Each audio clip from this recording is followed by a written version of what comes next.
I never thought silence could feel this heavy. The kind that presses on your chest and makes you wonder if the world stopped breathing with you. I stared at my phone screen, the numbers mocking me. $0. That couldn't be right. I refreshed the page. Again. Still 0. My hands shook as I whispered, "No, no, no, no, no." The bedroom door creaked. "Why are you shouting?" Lena's voice was calm, almost bored. She stood there in her silk robe, tying it loosely, as if nothing was wrong. I turned the screen toward her. "Where's the money, Lena?" "My savings account, it's empty." She blinked once, slow, like she'd rehearsed it. "I transferred it." "You what?" My voice cracked. "I said I transferred it," she repeated, stepping closer. "Don't look at me like that, Elias. You knew I needed it." "For what?" "For what, Lena? That was 10 years of my life, every overtime, every missed weekend, every cent I saved for us." Her lips curved into a faint smile. "For us? You mean for your dream house, your business, your plans?" "You never asked what I wanted." I stared at her, feeling something tear inside me. "I asked you every day, Lena. You just never answered." "Then I decided for both of us. You'll thank me one day. Thank you." I stepped forward. "You stole from me?" "Don't use that word," she said sharply. "It's not stealing if we're married. Marriage doesn't make betrayal legal," I said through my teeth. "Where did the money go?" She glanced away. "Somewhere better? Better than our future?" "Yes," she said, and her tone went cold. "My boutique needed investors. Adrian believed in me." Adrian. The name hit me like a brick. My former business partner. "You gave it to him?" "To us," she corrected. "He understands what ambition means. You just work." My throat tightened. So that's what this was about. The late nights, the texts you forgot to answer, the lies about staying at your sister's. She crossed her arms. "You're being dramatic? Dramatic?" I laughed bitterly. "You took everything I had. You didn't even tell me." "I didn't have to," she said softly. "You wouldn't have agreed." "You're right," I said. "Because I loved you. And love doesn't mean blind obedience." She rolled her eyes. "You're talking like some tragic hero. Grow up, Elias. Money isn't everything." "It was our life," I said. "Our safety. Our future kids' safety, kids?" She interrupted. "We can't even talk without fighting, and you think kids would fix us?" Her words hit harder than I expected. "So what was I to you, Lena? A wallet with feelings?" She didn't answer right away. Just walked to the dresser, picked up her perfume bottle, and sprayed it once into the air. "You were stability. And I was tired of living small." "Small." I whispered. "We had enough. We were building something real." "Real isn't enough for me," she said. "I want more." I took a deep breath, trying to keep my voice steady. "You could have told me. You would have stopped me," she said flatly. I didn't want another argument. I stared at her, realizing I was looking at a stranger wearing my wife's face. "You didn't want an argument. You wanted escape." She looked at me for the first time with a flicker of guilt, then buried it under arrogance. "Maybe, but it's done now. You're not even sorry." She tilted her head. "Would that change anything?" "Maybe not," I said. "But it would mean you had a heart."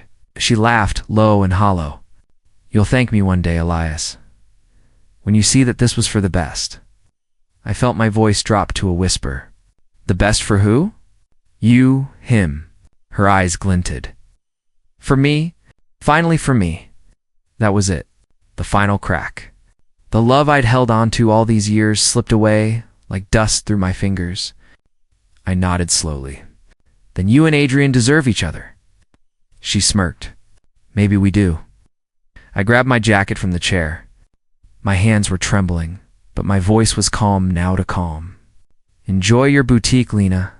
Just remember, everything that starts with betrayal ends with regret." As I walked out the door, she said behind me, almost gently, "You'll come back." "You always do." Didn't turn around. I walked into the cold night, the streetlights blurry through my tears. The world felt heavier, but quieter. For the first time, I didn't feel like her husband. I felt like a ghost she'd already buried. The house was too quiet after she left. Every sound, The ticking clock, the hum of the fridge felt louder than my thoughts. I hadn't slept in 2 days. My phone buzzed again, but I didn't look. I already knew it was another message I didn't want to read. When I finally checked, it wasn't a message. It was a post. Lena's post. Some people hide behind smiles while hurting others. Glad I finally escaped. Hundreds of likes. Dozens of comments calling her brave. I whispered, "She's painting me as the monster." That night, I went to work, hoping for distraction. Ryan was at his desk, typing fast, pretending not to notice me. I walked up anyway. "Hey," I said softly. He looked up, hesitating. "Elias, you okay?" Define okay. Scratched his neck. "Lena came by the office yesterday. Said you, had a temper." I laughed dryly. "A temper?" "She drained my savings," Ryan sighed. "She said you grabbed her once." Left bruises. Stared at him. "You've known me 10 years? Do you believe that?" His silence was louder than anything he could have said. I leaned back, heart pounding. "So that's it? You believe her." "Not saying that. I'm just saying sometimes people snap. You've been under stress." "Right," I said bitterly. "Thanks for the vote of confidence." Before he could answer, Claire walked in with her coffee. She glanced between us. "Everything okay?" Ryan shrugged. "Just catching up." Claire looked at me and frowned. "You look awful." "You eating?" I forced a smile. "Food tastes like cardboard lately." She hesitated. I saw Lena's post. "People are talking," I noticed. I said quietly. "Apparently, I'm the neighborhood villain now." Claire sighed. "Elias, I don't believe everything I read. She's not exactly innocent." Ryan gave her a warning look. "Claire, no," she said firmly. "I've seen how he treated her. He adored her. I met her eyes." "Thank you." Ryan stood up. "Look, man, maybe you should lay low for a while. Take some time off." "Why?" "So the rumor spreads faster." He groaned. "You're making this worse." "I'm defending myself," I shot back. "She steals my money, ruins my name, and I'm supposed to hide?" Claire put her hand on my arm. "Maybe not hide, just breathe. Think before you act." Her touch grounded me. For a second, I felt seen again. "I just don't get it," I said. "How does someone sleep at night after lying like that?" "She probably tells herself she's the victim," Claire whispered. "It's easier than facing guilt." Ryan grabbed his coat. "I'm heading out for lunch. You two sort this out." He left without another word. Once he was gone, I exhaled. "He thinks I did it." Claire shook her head. "He's confused. Lena's manipulative. Elias. She knows how to play people." "Yeah," I muttered. "She played me for years. I told her about the money, about Adrian, about that final conversation." Claire listened without interrupting, her expression soft but furious. "She used your name to open her boutique," I said. "I checked the registration papers. It's under both of us. So legally she can ruin me twice," I finished, "financially and socially." She was silent for a while, then said, "You need proof. Evidence. Something that shows what she did." "I've got transaction logs, but that's not enough." She twisted. "Say I gave her permission." Claire frowned. "Then you need someone who'll talk. Someone from her side." I stared at my phone again. Maybe one of her employees. Or Adrian's contacts. Claire's eyes narrowed. "You're thinking of fighting back." I nodded. "I have to. Staying quiet makes me guilty in their eyes." She sipped her coffee, then said softly, "Be careful, Elias. Revenge can eat you alive." I smiled faintly. So can humiliation. That night, I sat in my car outside Lena's boutique. The lights inside glowed warm, laughter spilling through the window. Adrian was there, his arm around her waist. "Look at them," I whispered. "Living my life." I called Ryan, but he didn't pick up. Then Claire texted me, "Don't do anything stupid. You're better than them." I stared at the message for a long time, before replying. Maybe being better isn't enough anymore. The next morning, whispers followed me at work. People looked away when I passed. My boss called me in.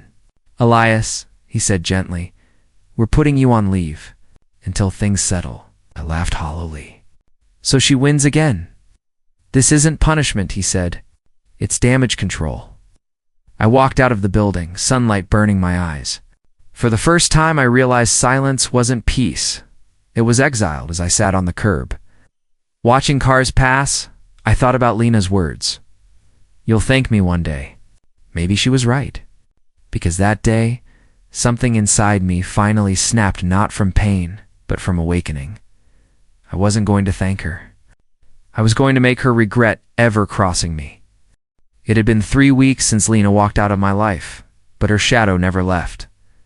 Every headline, every whisper at work still carried her name in mind. I tried to ignore it, to rebuild, until one night, fate decided to twist the knife. My phone buzzed. A message from Sam, an old college friend. Hey man, just saw Lena and Adrian at the grand opening of a Clat boutique. Didn't know you two were still in business together? I stared at the text, my stomach turning. Still in business together? I called him immediately. What did you say? Sam chuckled. That fancy place downtown. Your name's on the founding list. Didn't you know? Says founded by Lena Halden and Elias Reed. Pretty smart branding move. I froze. You mean she's using my name? Yeah, bro. It's on the banner. My hand tightened around the phone. Thanks, Sam. I hung up before my rage spilled out. I opened my laptop, typed the boutique's name, and there it was, her photo on the homepage.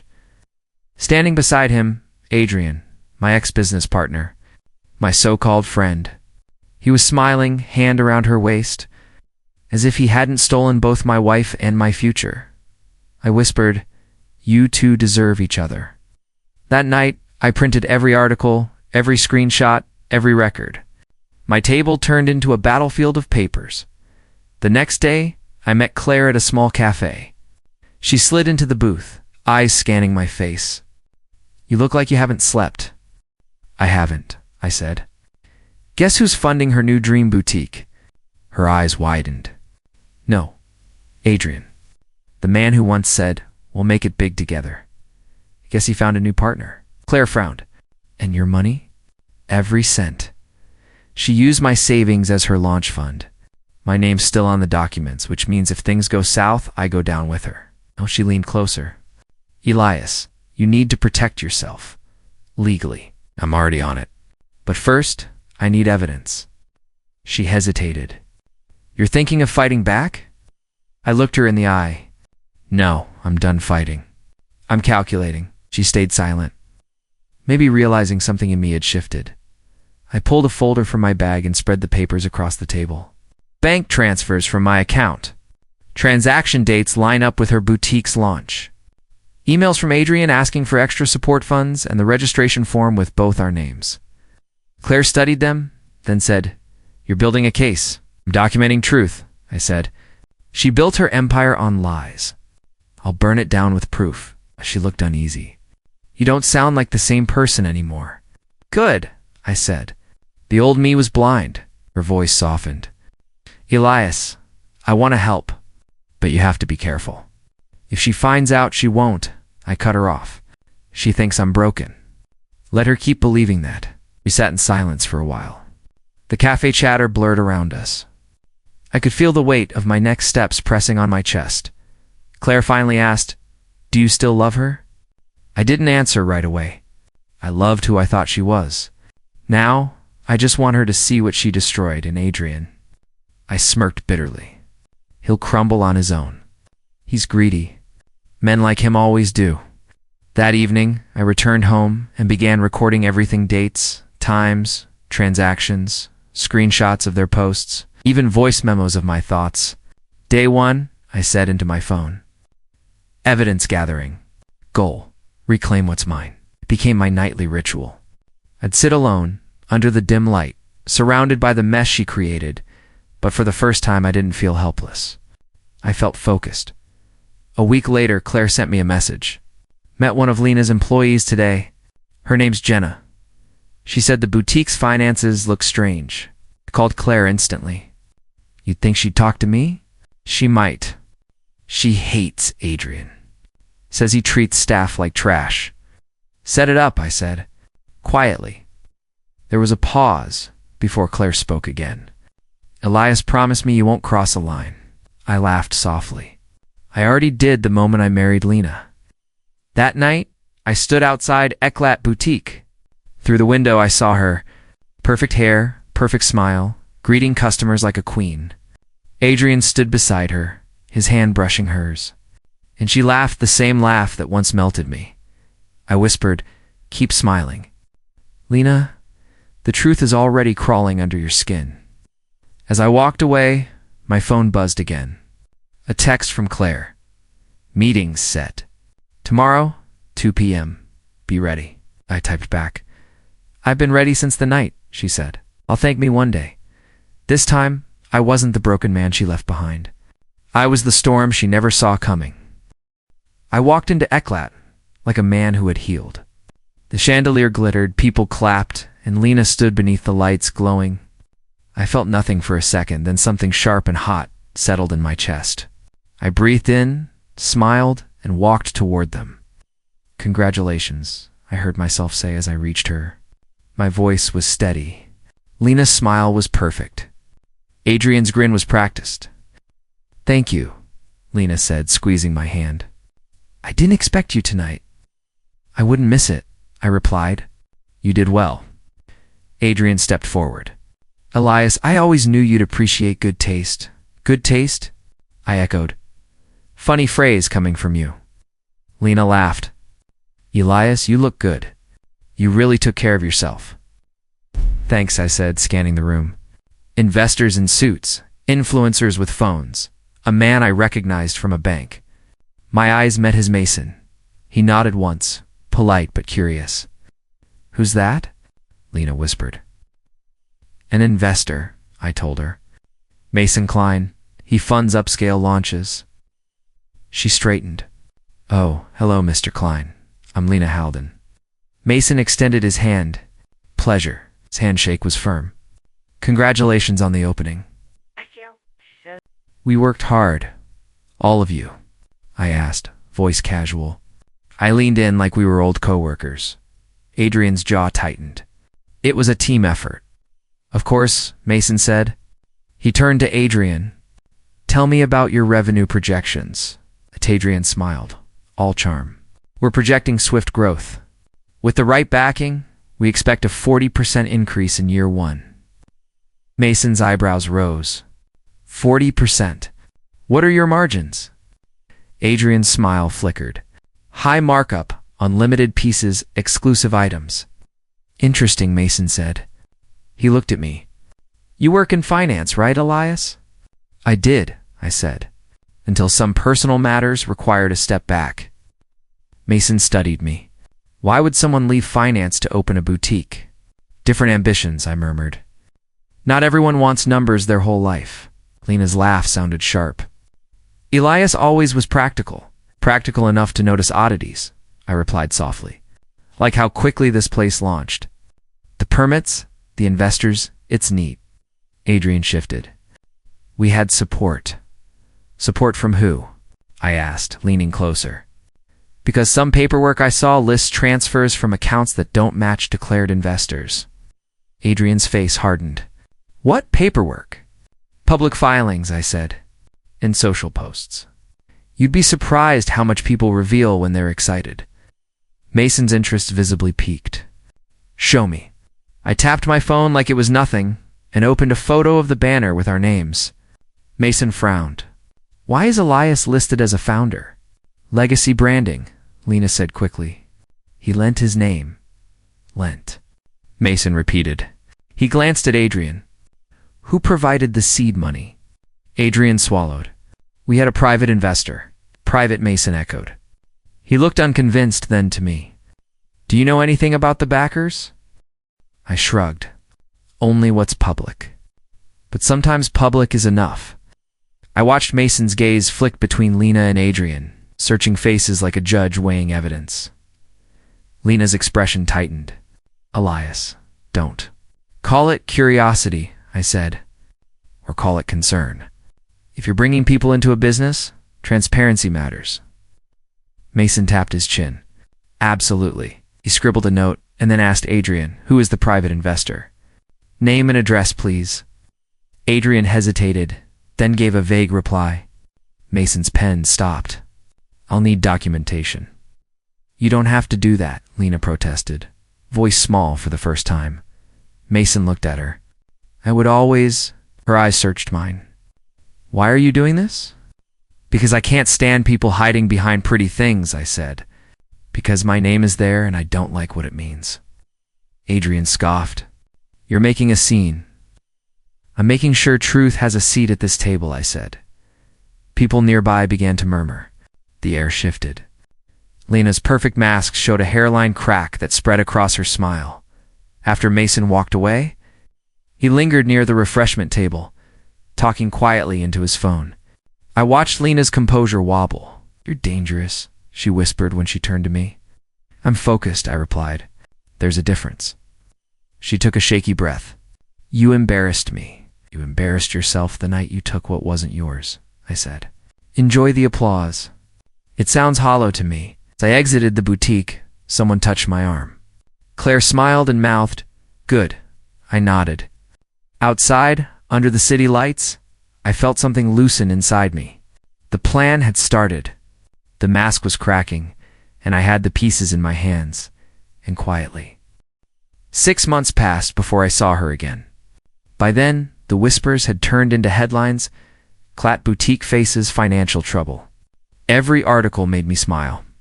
Adrian had vanished from public view, and investors were pulling out one by one. When my doorbell rang that evening, I already knew who it was. Lena, I said as I opened the door. She stood there in designer clothes that couldn't hide the exhaustion in her face. Her makeup was smudged, her hands trembling around a small purse. Elias, can I come in? I stepped aside. Of course, I'd hate to turn away an old friend. She walked in slowly, looking around my apartment. It's smaller than the house, but cozy. I like small things, I said. Easier to clean, easier to keep. She gave a brittle smile. You've changed. Phew, I replied. Change keeps you alive. For a long moment, neither of us spoke. Then she broke the silence. You've heard about the store. I have, I said. Word travels fast when money's involved. She sat down on the couch, shoulders sagging. Adrian left. He drained the accounts and disappeared. The investors are demanding refunds. I don't know what to do. I raised an eyebrow. You came here for advice? I came here because she hesitated. Because you always knew how to fix things. You were smart with money.com, under pressure. I laughed softly. You mean I was easy to manipulate? Her eyes widened. That's not fair, isn't it? I said, leaning forward. You took everything I had and gave it to a man who ran off the moment things got hard. Tears filled her eyes. Elias, please. I made mistakes. I see that now. Do you? I asked. Or do you just see your empire burning? She looked down. I didn't come to fight. I came to ask for help. I need someone to talk to the investors, someone they trust.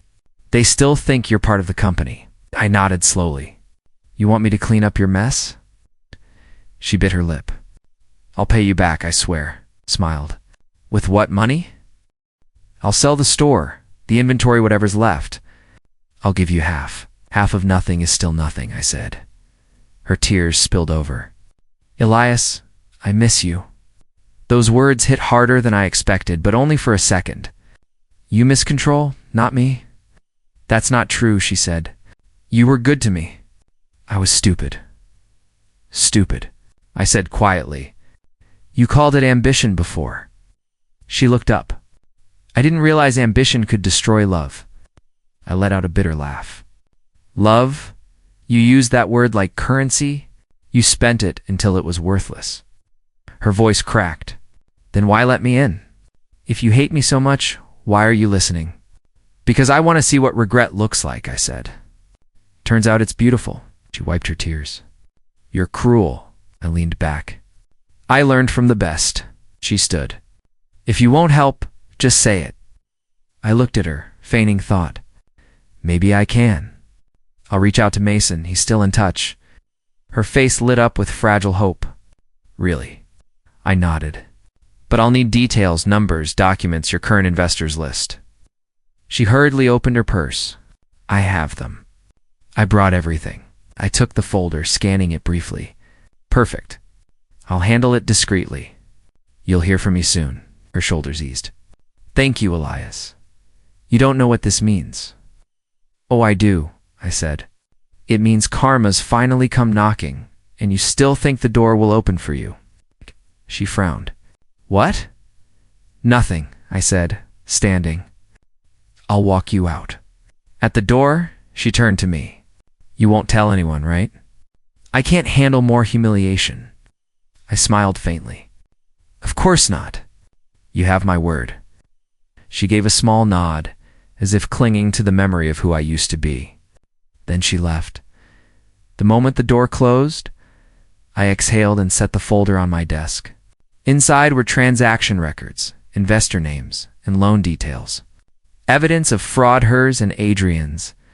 Enough to destroy her completely. I whispered to myself, You wanted help, Lena? You'll get it. That night I called Mason. She came to see you. He asked, desperate, I said, and reckless. You'll want to look at her books. He chuckled. You're enjoying this.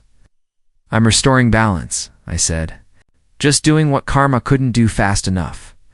When I hung up, I sat by the window, watching the city lights flicker.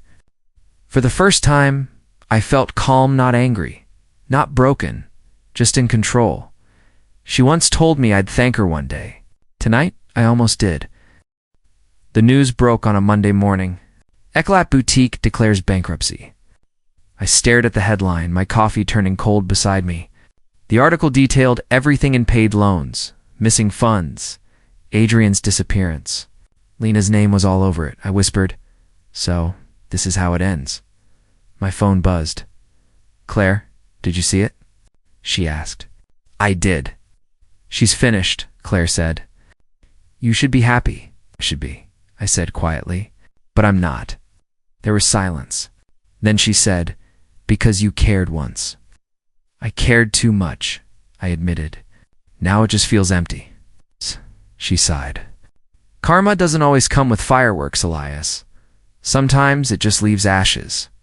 Later that day, I got another message, this time from Mason.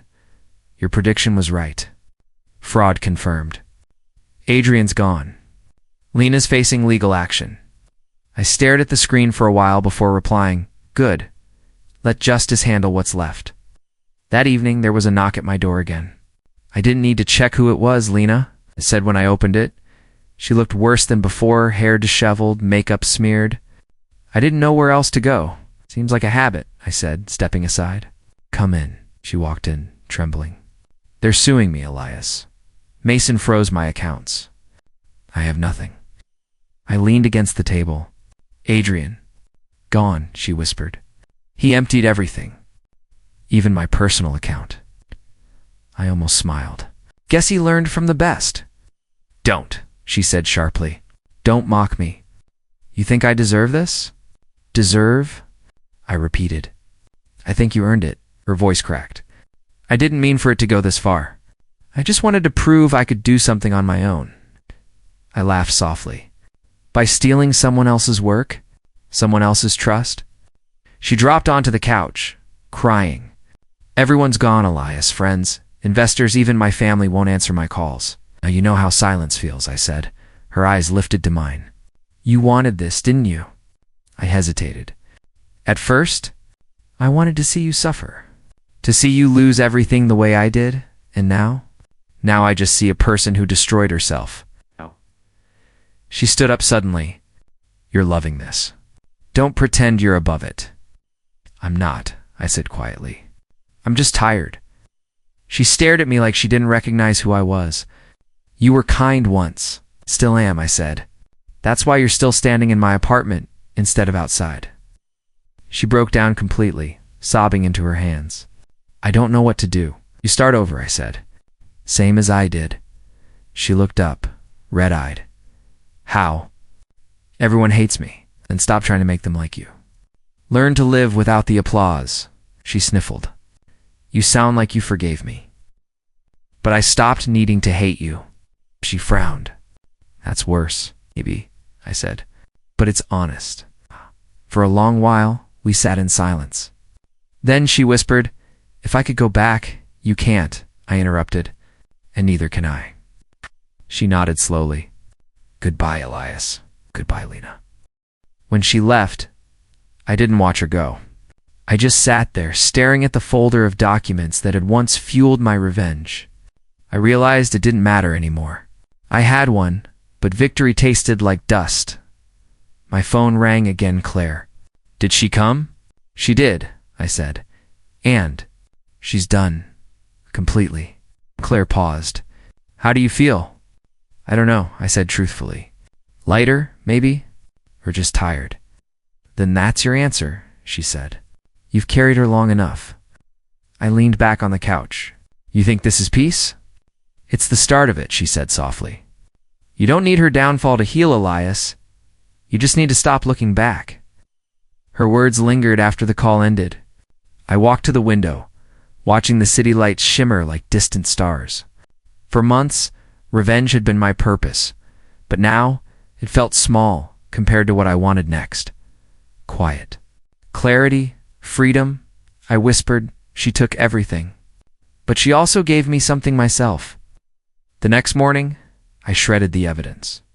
Every page, every photo, every reminder of what she'd done. The sound was final, cleansing. Claire texted me. "Breakfast tomorrow?" "Yeah," I replied. "It's time." As I looked around my apartment, sunlight spilled across the floor. The weight that had followed me since that night, the night everything fell apart, finally lifted. Lena had fallen. Adrian had vanished. And I was still standing, not because I won, but because I finally stopped fighting. The air outside the cafe smelled like roasted coffee and rain. I hadn't been there in years. Not since the first day I met her. I stopped to stare through the glass, remembering how she once smiled at me from the same table back when everything still felt real. Then I heard her voice behind me. "Elias." I turned. Lena stood there, clutching her purse like it was her last possession. Her hair was messy, her clothes worn. The glow she used to carry was gone. "Didn't expect to see you here," I said. "I didn't expect you'd still come," she whispered. "I didn't," I said. "Until today?" For a moment, neither of us spoke. The street around us buzzed with chatter and laughter, life moving on without permission. She took a deep breath. "I've been trying to find you. Why?" I needed to say something. Crossed my arms. "Go ahead." Her voice trembled. "I'm sorry." Stared at her, unsure if I should laugh or just walk away. "For what part?" "All of it," she said quickly. "For the money, for the lies, for Adrian, for ruining you." "You didn't ruin me," I said. "You forced me to rebuild." She swallowed hard. "I didn't mean for things to go that far." "You always say that," I said. "But meaning doesn't change what you did." She nodded slowly. "You're right. I was selfish. I wanted to prove something to everyone, to myself. I thought I could handle it, and you lost everything." Her eyes met mine. "Including you." I sighed. "You lost me long before the money disappeared, Lena." Tears filled her eyes. "You hate me." "No," I said quietly. "If I hated you, I'd still be stuck in the past. I stopped giving you that power." She looked down. "You always talked about strength. I never understood what that meant until now." "Strength isn't about control," I said. "It's about knowing when to walk away." She wiped her tears, voice breaking. "Do you ever miss us?" "Sometimes," I admitted. "But not the way you think. I miss who I thought you were." She winced. "I was that person once," maybe I said. "Before ambition ate you alive? I thought success would fix everything. It usually breaks more than it fixes." I said. She hesitated, then whispered, "You didn't just lose money. You lost trust." "I know that." I nodded. "You didn't just take my money, Lena. You took my trust, and that's something you can't repay." Her lips trembled. "I wish I could." "I don't," I said, "because then I'd have to relive it." We stood there in silence, both of us knowing the conversation was already over, but neither willing to leave first. She finally spoke. You look happier, peaceful. I am, I said, because I stopped expecting apologies to heal me. I really did love you, she whispered. I know you believed that, I replied. But love doesn't survive on belief, it needs truth. She nodded slowly. You always wanted honesty. I gave you everything else but that. Too late now, I said softly. You can't rewrite a story after it ends. A tear slid down her cheek. Then this is goodbye. It already was, I said. She looked like she wanted to hug me, but didn't dare. Will you ever forgive me? Maybe one day, I said. But forgiveness doesn't mean return. It means release. She nodded weakly. I understand. I turned toward the cafe door, pausing for a moment. You know what the cruelest part is? She looked up. What? I still remember the girl who smiled at me across that table, I said. And I still wish she had never met the woman who replaced her. Oh. Her breath caught. You really mean that? I do, I said. But that's what growing up means. You stop chasing ghosts. She tried to speak again, but no words came out. Her eyes said everything. Regret, exhaustion. The weight of too many mistakes. I stepped past her, heading toward the corner where the streetlight flickered. She called out softly, Elias. I stopped, but didn't turn. Thank you, she said, for letting me say it? I nodded once, though she couldn't see it. Goodbye, Lena. The sound of her footsteps faded behind me. I kept walking, hands in my pockets, heart strangely calm. For years I'd dreamed of this moment, her broken, me strong. But standing there, all I felt was quiet acceptance. The revenge, the anger, the grief, they had all burned out. What remained was clarity. I whispered to myself, you took everything once, but I took something back, you'll never touch my peace. And as I disappeared into the city lights, I realized it wasn't victory I'd found. It was freedom. 6 months later, my mornings finally felt like mine again. No more noise in my head. No more ghosts waiting in the dark. Just quiet. Just peace. The sun poured through my office window as I stared at the name on the glass. Reed Consulting. My name, my work, my company. I leaned back in my chair, smiling. We did it, I said out loud. Claire looked up from across the desk. You mean you did it? I shook my head. You're the reason I didn't lose my mind. You believed in me when no one else did. She grinned. I just reminded you who you were, I chuckled. That's harder than it sounds. Her phone buzzed. Mason confirmed the contract. You just landed your biggest client yet. I laughed softly. That's poetic, isn't it? The same man who watched me destroy Lena's empire is now helping me build my own. Claire smiled. Karma works fast when you stop chasing it. I nodded, looking out the window.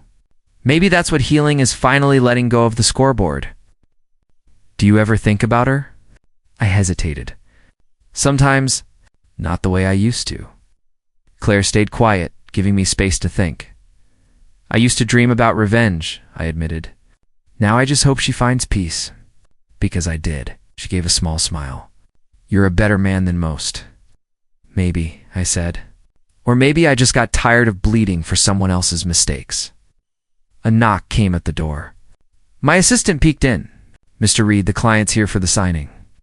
Give me 5 minutes, I said. When the door closed, I turned to Claire. You know what's strange? What? I don't feel proud.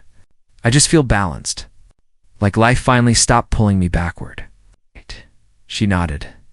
You earned that balance. I smiled. For the first time, I believe that.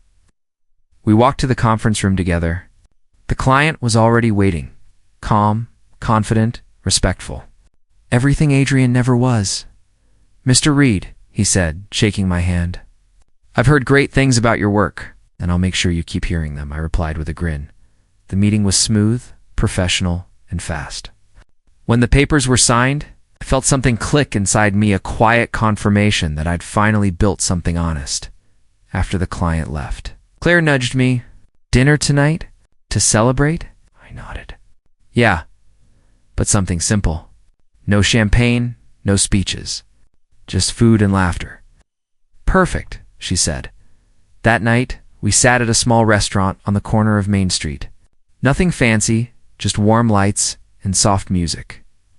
She raised her glass. To new beginnings.